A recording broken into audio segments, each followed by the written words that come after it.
Looks like Lewis hadn't taken his job seriously for quite some time. Not exactly what you'd expect from a castle garden. Pretty tall, this greenhouse. It's more like an orangery, where lemon trees are housed over the winter.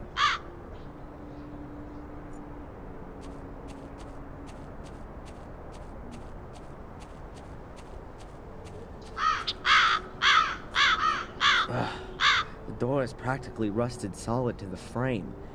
It's obvious that Lewis hasn't seen the inside of the greenhouse for more than 3 weeks. This is in dire need of a good tidy-up. Welcome to the jungle. Half of it is dried out, and the other half is rotten. A statue. Is that the White Lady? I doubt it, she's too scantily dressed. Oh God, I see her everywhere, even though she's not there at all. Still, it's a shame she's got so dirty.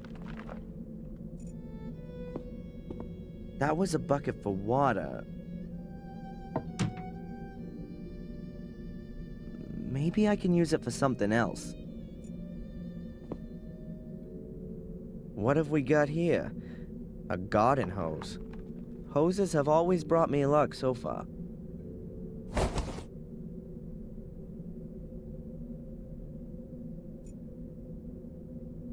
It's very unusual to put carpet down in a greenhouse.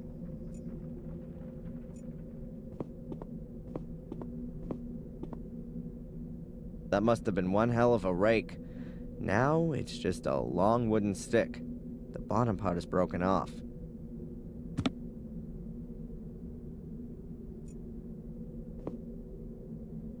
A withered plant.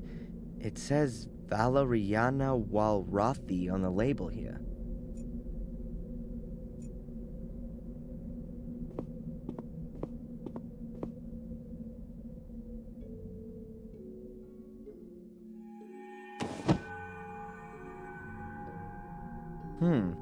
The gaps between the tiles haven't been cemented. The tiles here have only been placed loosely next to each other.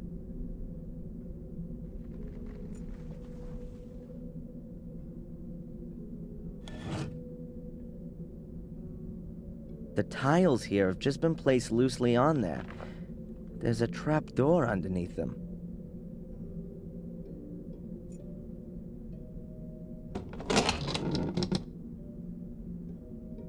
So where does that lead to?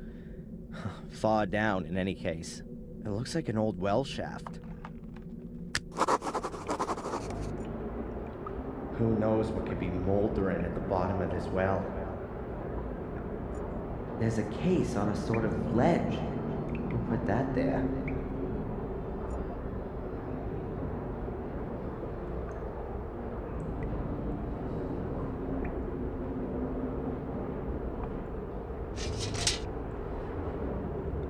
I've attached the clamps to the stick. In theory, you can now attach even more stuff to it.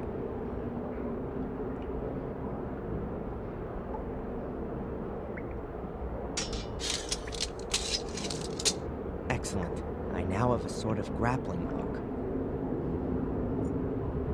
I'll need to use all my skill here, otherwise it's gonna fall off of the ledge.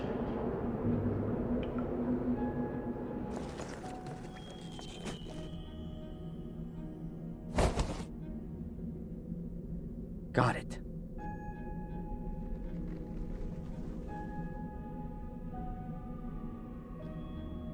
A black plastic case. Let's see what's in it.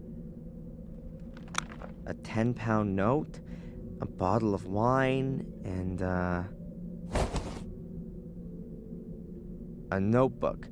Maybe it could tell me something about the owner. Aha! Here on the first page it says, Henry Stanton. What did our Henry write about then? Well, that's interesting. He appears to have been some kind of informant. At least, he recorded everything meticulously when he saw any castle residents in the tea room. 3:00 p.m. Tea time ends. Victoria forgets to close the horse again. 3:15 p.m. Bates checks the lock. Note, The key is hidden at Old Durgham Gordon, 4 o'clock p.m. Tea room empty. Use the opportunity, 4:30 p.m. Visit of Dr. Herman.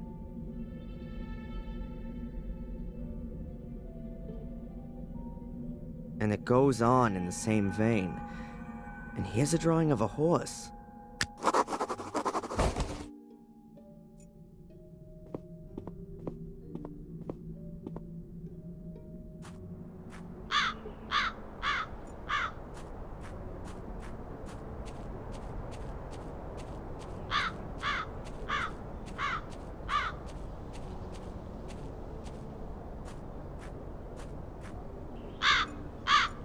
I think this is one of the standing stones Victoria mentioned.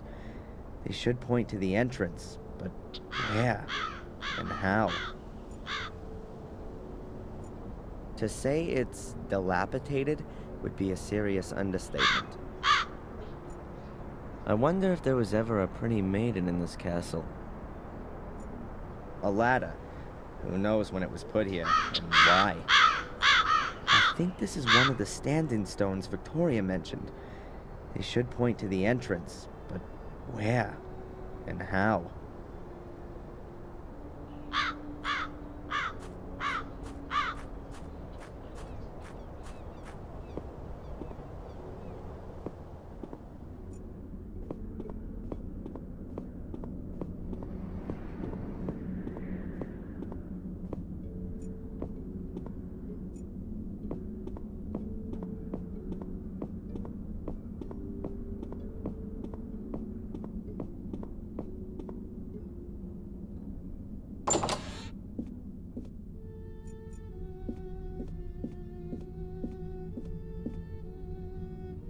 Durgham Gordon, let's see. Ah, this is him. Married to Lillian Gordon.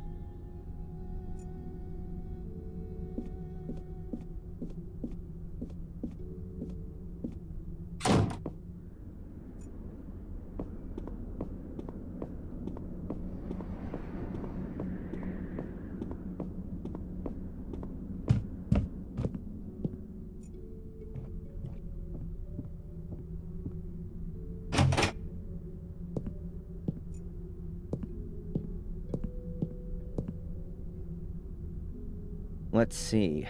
Maybe this Durgham Gordon is here somewhere. Looks like there's no Durgham Gordon among these.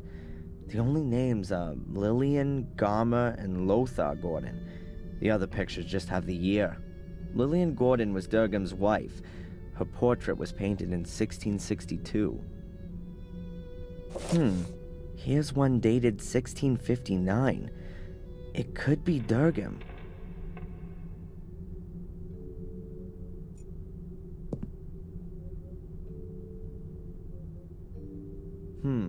I can't make anything out at first glance. There's nothing unusual on the back either.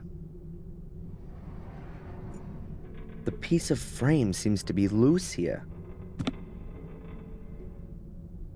Maybe it got broken in transit. It doesn't look like the piece just broke off accidentally. It was sawed off. What's this? There are 7 small holes here.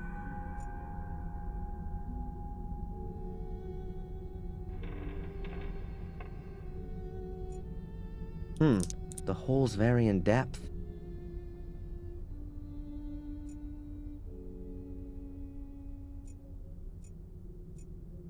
Huh, a great idea. I'll break the toothpicks off at all the same length, and then put them in the holes in the piece of frame. That way I'll have a copy of the key.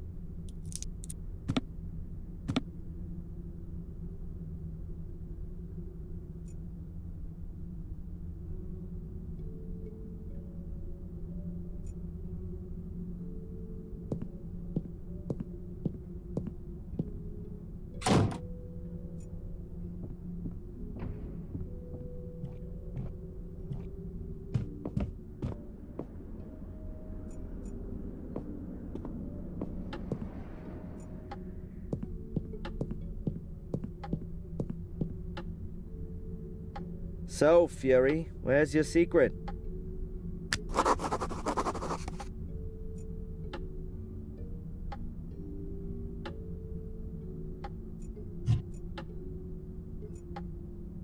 There you go. It fits.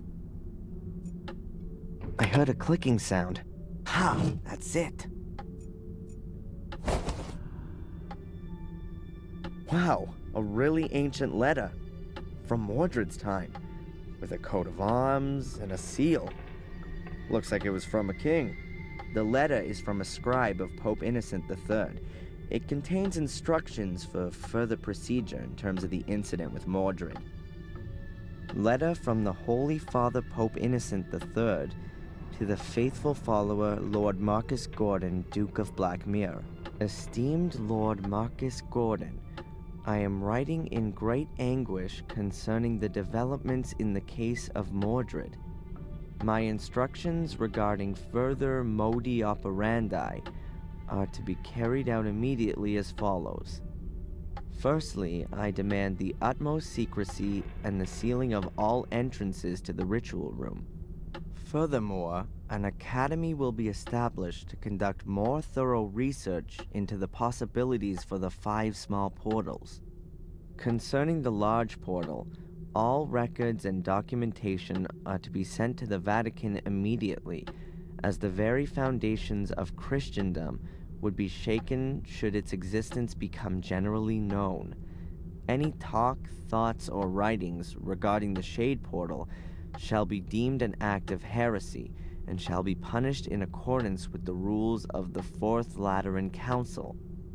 Therefore, until the papal revocation to decree otherwise, the Gordons are henceforth responsible for ensuring that no one comes too close to the Shade Portal. With great faith in you and unending trust in God, I send you my apostolic blessing from the Vatican, 29 Septembris 1213, on the feast day of the Holy Archangel Michael, Innocent III, formed from the earth, conceived in sin, born to be punished. Should man commit an evil act that is forbidden, a shameful act that ill behooves him, a vain act that is of no use, he shall in the end become fuel for the fire, food for the worms, and a heap of putrefaction. De miseria conditionis humanae, on the misery of the human condition. Someone has written something on the back, but the writing doesn't look as old as on the front. The menhir in the hall must be hidden. The menhirs that stand around the castle seem to be directly connected with the demon gates. I wonder if that's what Victoria was trying to tell me before she died. I should note down the location of the menhirs on my map. Whoa, there must be thousands of pounds in here. No one had better know about this. The inspector would have a field day. I'll just take a few bills with me as payment for the useful Mr. Gregg. I'll close the safe again, just in case.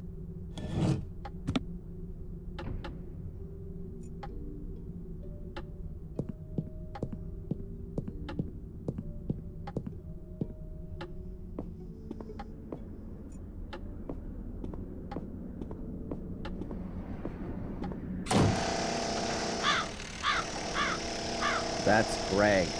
He watches Steve while he works.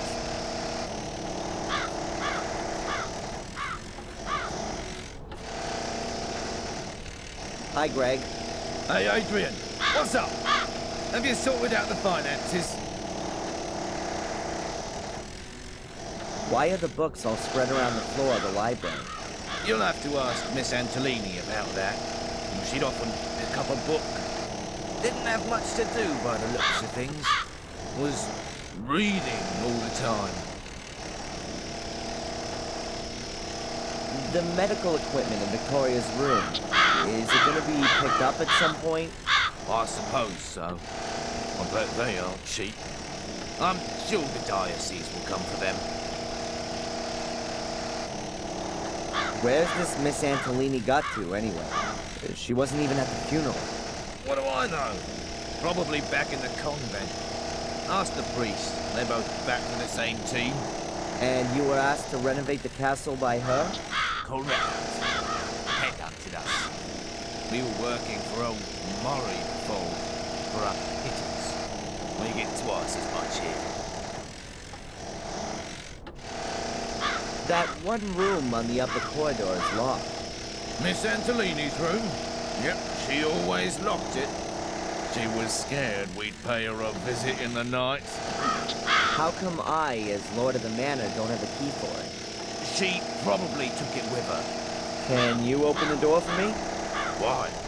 The room has already been completely renovated. I'm sure Miss Antolini will turn up in the next couple of days.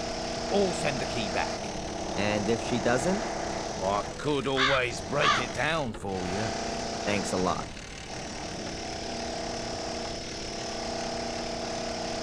I think that'll be enough to start with. Yep, that looks good. Are you gonna continue working now? That depends. Have you got anything for me?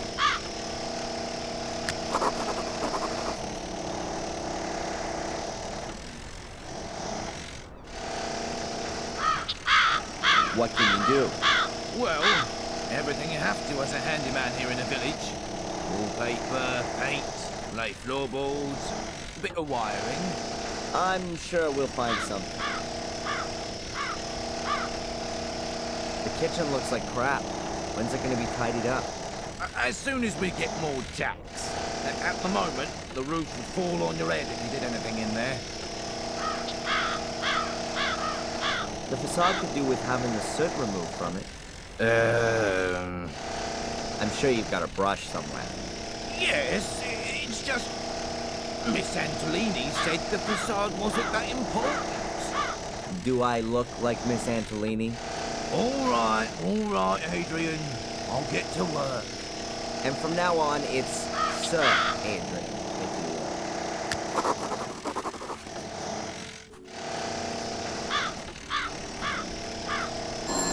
Huh? A telephone. Who could that be?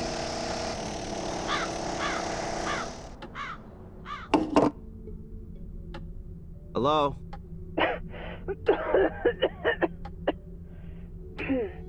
Oh, hello, Dr. Winterbottom. How are you? Hello, Adrian. That's just what I wanted to ask you.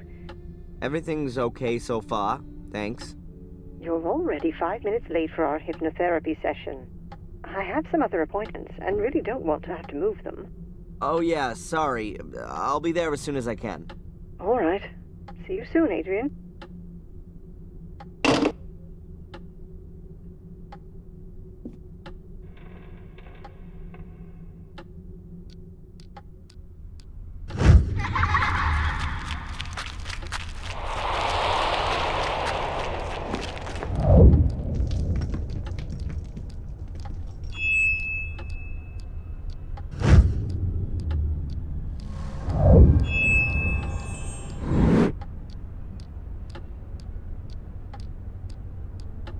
There were stars right in the middle of the hole in the ground. What kind of hole? The hole Angelina fell into?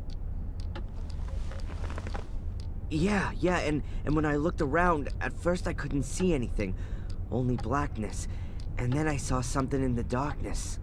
Small, flickering points of light, until I realized that they were stars and they were shining there beneath the ground. Well, that's a beautiful image. They were laid out like a constellation. Which constellation? I don't know. Apart from Ursa Minor and Ursa Major, I don't recognize any of them. Well, I think I do. Draw the stars for me again, Adrian. Maybe I can match them to the right constellation. Constellations generally represent mythological figures. Maybe that has some significance here. It looks a little like the Corona Borealis, the Northern Crown. But this is made up of 7 stars, not 6. The Northern Crown is also open at the top, seen from the Northern Hemisphere. So, it depends on where you're looking at it from. The Corona Australis, the Southern Crown, is open at the bottom, which could also fit here, judging from the shape. But it has more stars, namely 11, if you count the binary stars as 1. Are you sure that there's nothing missing from your drawing? Yeah, quite sure. 6 stars. It looked exactly like that. And I can't help you any further. I don't know of any constellation which looks like that. Well, never mind. It may not mean anything at all. Perhaps. But if it's important to you, then it will be revealed sooner or later, Adrian. You can be sure of that. And how are you otherwise? I mean, as the brand new lord of the manor. Weird, I guess. Everything seems so surreal. I mean, I've spent my whole life in Boston as Darren, and now I'm here calling myself the Last Gordon, and sitting all alone in a half-burned down castle full of ghosts. It's lucky the construction guys are there, otherwise I'd soon be getting the feeling that I was a ghost myself. I'm still here too, Adrian. You aren't all alone. Did you have the chance to say goodbye to your great-grandmother? Yes. That was good. She gave me a few things to take with me as I follow my destiny. May I ask what her last words to you were? She told me how I can find peace in my soul. I shouldn't go down the same route as my father, but go to the bitter end and start at the Menhirs. At the Menhirs? That's what she kept repeating. At the Menhirs, at the Menhirs. They seem incredibly important. Then you should take note of her advice. I'd better take the drawing with me. Perhaps I'll have some use for it.